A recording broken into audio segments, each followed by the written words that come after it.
Hello, Nunugs and Skinwalkers, and welcome to another addition to my military collection, part 14. And as you can see, I got quite a bit of stuff, and over there too. So let's get on to it. So we're gonna start with the smaller stuff today. So over here we have so this hat came from a guy who I got a lot of his stuff, and a lot of it I have put away because I have quite a bit of it. But some of his personal stuff, and he was in World War II. His name was Miller, I think. I forgot. I have his full name on in one of these Carlisle pouches here. But he was in the 450th Bomb Group, and he got the Flying Cross medal. I actually have the ribbon for it, but I don't have the medal itself, unfortunately. I just have these minis. But this was his hat.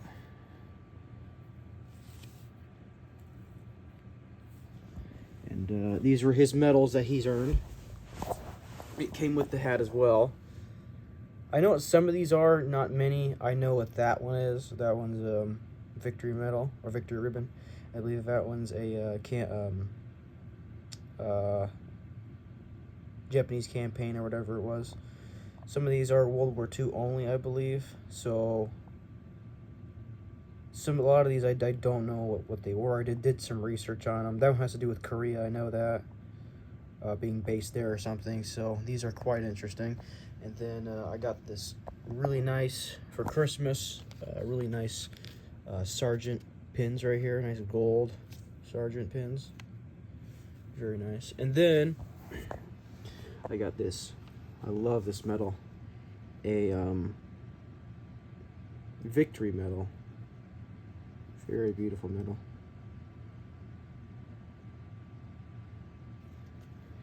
And then we got a patch here. Now this patch actually is a sergeant, but they fashioned it into a corporal. Very interesting piece there.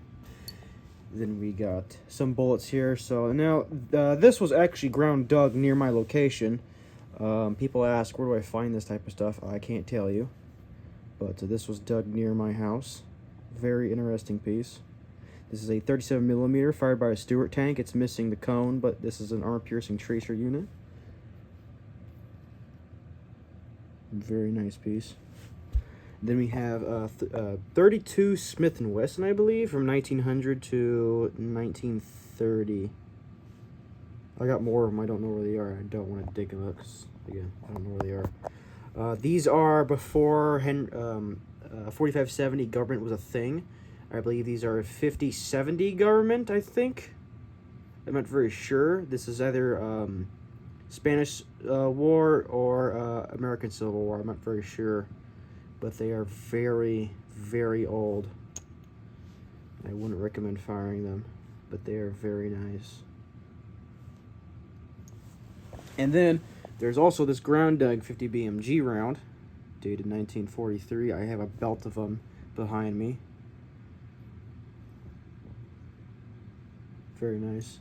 Then we have a bunch of Japanese World War II unfired rounds. Very nice. All these are unfired. Then we have a Japanese rank insignia with the part of the uniform still on it. And then some ribbon bars. And then we have a World War II era Chinese firecracker label, which is really interesting. Then a World War II Japanese naval pin. I got all this and a lot of stuff from a friend. Not these. These I got on my own, but most of the stuff came from my friend here. Then I found this at an antique store, and I already had a bunch from them, and I thought, oh, I'll just buy this one too. Why not take it? So I got this at an antique store, a RID pin. German World War II. And then I believe what's called a Wounded Abzeichen. I believe that's how you pronounce it correctly. And nice black finish. Brass award here. Wounded in battle. Then we have a ground dug German bayonet. Has quite a bit of pivoting to it, but it's still nice, still sharp, and the button actually still works, funny enough. You can't really mount it on a gun very well because something ran it over and crushed it. Yeah, it's missing that plate there, but other than that, it's a nice piece. Then we have a Civil War cannonball. I was told this is like a shot putter, whatever it's called, for the type of sport. But no, it matches the same dimensions, same weight, and same material as a grape shot for the Civil War. And it has some little shaved parts there, so I believe it can be set so it doesn't roll around. Got this at an antique store. Very interesting piece. Then we have a World War II reproduction German canteen. Not the best in quality, but I'm grateful for it. I like it. Got it for Christmas. I'm happy with it. Can't wait to get it all roughed up a little bit so it makes it look natural and pretty good looking. The sling on here actually came with, where'd it go? That general purpose bag, which a kid actually turned it into a backpack at one point. This is one of the straps. This is a post-war strap. So on this general purpose bag, here's the original strap. And someone sold it for 50 cents one time. And it had some other label on there. So I don't know. Very interesting.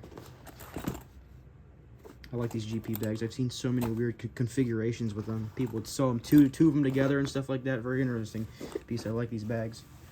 Then we have a NVA, German NVA, 1953, I believe. Boots, new old stock.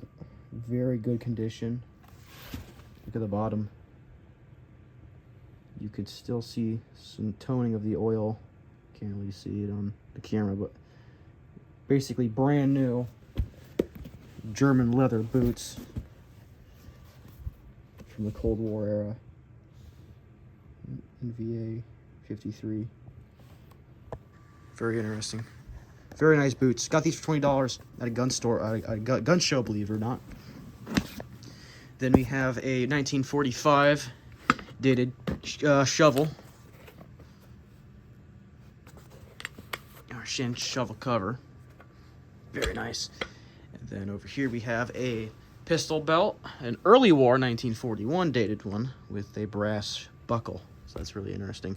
Then we have a World War I 1911 pouch. It's almost a white color compared to the standard khaki color. You can see a shade difference there, which is really interesting. Don't know if this is the parade version, because I do know they made parade versions, but very interesting color. Then we have a U.S. Marine Corps helmet neck cover I got from a friend. One of my very first pieces of frogskin camo. I'm always looking forward to get some more for my displays, so that I like. This will look nice and neat there. Then we have a reproduction 1911 holster. Got a 1911 in there. Marked GT&L 1942.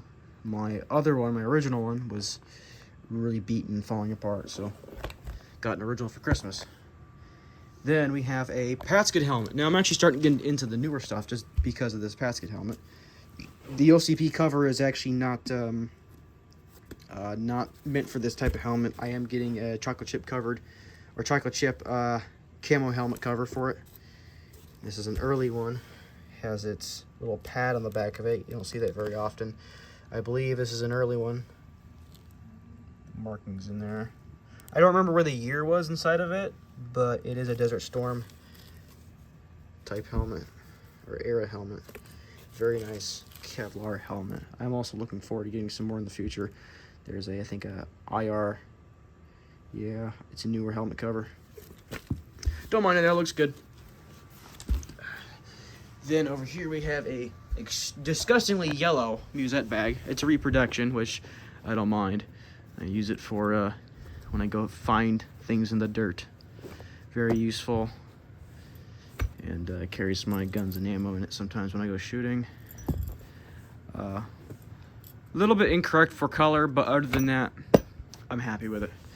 Then we have a World War II Carlo pouch, I believe is how you pronounce it. First aid bandage pouch. Then we have a I wanted to get a new canteen cover because my other one was getting pretty beaten up, so got a new cover. I already had this belt. This belt's not going to be talked about, but I got this for Christmas, a 1910 or 1928 haversack, which It's really nice. I like it for my Marines uniform. Then this musette bag over here is actually something extremely rare. Now, I had some high-end collectors congratulate me on finding this because of the nature of this bag. This is who made it. 1944 dated. And it has some nylon lining. Here's your canvas for comparison. There's your nylon. So very extremely early use of nylon during World War II. So very rare bag. I don't know how many of these exist. I don't know how many are out there, but I got this from a friend. Very interesting piece. So there's that. And then this ammo can here. I actually restored the lid because our lid was absolutely atrocious, but the inside was completely fine, funny enough. Some junk in there. But the can itself was fine, so I decided to keep it as is and just repaint and sand the top of the can there. Then we have a 105 millimeter shell casing for a cannon. Now this is, I believe, Desert Storm era. Very nice big shell casing. Bottom. Can't really see any of the markings, but very nice shell casing. I actually got this at an antique store, and I found there was, it was being used to hold canes and umbrellas. The moment I saw that, I was like, ooh, I gotta get that. And I took all the canes and umbrellas out of it, which was fairly interesting what they were using it for. Then, I'm actually starting to get into some of the newer stuff because I'm going to remake a impression for Desert Storm because of my neighbor. You can see his name tag there. His name was Lee Jarvis. He was in the United States Army during Desert Storm in 1990, 1991. And he was in a Bradley. And he passed away in 2023 from cancer. He was a good man. He was a good friend of mine, and I want to recreate his uniform. And this is where I'm starting off from with his chocolate chip uniform. And I got this nice AR-15 mag pouch with a little hand grenade, little battlefield hand grenade reference. So that's pretty cool. Then I got this very nice wool overcoat for... This was actually used in the Battle of the Bulge, funny enough. And I did some research on the guy, and the lady I bought it from told me that her father was in the Battle of the Bulge. And I forgot what his name was, but she told me some information on him, and I looked him up, and yes, sure enough, he was in the Battle of the Bulge. 7th Army, Corporal. Very nice coat. The only problem with it was that it was missing this top button. All I had to do was reach into the pocket, and I found that button, and I re-sewed it back on there, so that was kind of odd. But other than that, perfect coat. A great condition for only paying $65 for. That's a really good deal for this type of coat. Then we have here a Desert Storm tunic, chocolate chip pattern. And this was my neighbor's uniform when he was in the Army. There's his original name tag I got, sewed it on there. This is because I'm going to go see Five Finger Death Punch, hopefully. And I want to meet the band, in his uniform, because he was a big fan of them. So I kind of wanted to do that for fun. So yeah, I'm working on his uniform from scratch. Then now here we have I actually got this from a friend for 75 bucks. I have some really good armor plates inside of here, side plates as well. I got a whole package. All this for 75, this and a couple other things he gave me. But a very nice tack vest. Some random things here and there that I got from some friends. But yeah, very cool. And I also got this this book here, and I can't open this book because there's actually a social security number of the soldier who actually had this. But this book's awesome because it actually shows care and use of individual clothing and equipment. Very useful book, especially for the newer gear that I'm getting into. It tells you how to take care of stuff. Very interesting, very useful book. Me and my friends actually read it. It tells you how to sew and keep your clothing and equipment very nice and clean, and uniform regulations. It is a really good book. These are really cool. I recommend getting those. And last but not least, the M37 tunic shirt now, or M37 shirt.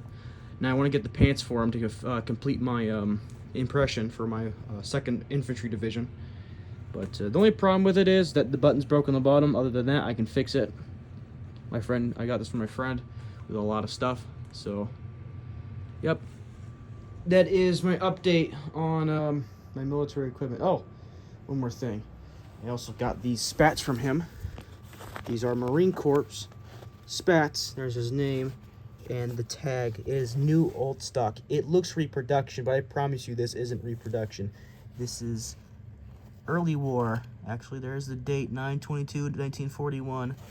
Very nice spats. They're so good in condition that you think they're reproduction. Oh, there's some writing right there. Interesting. Yep. Thank you guys for watching, and hope you enjoyed.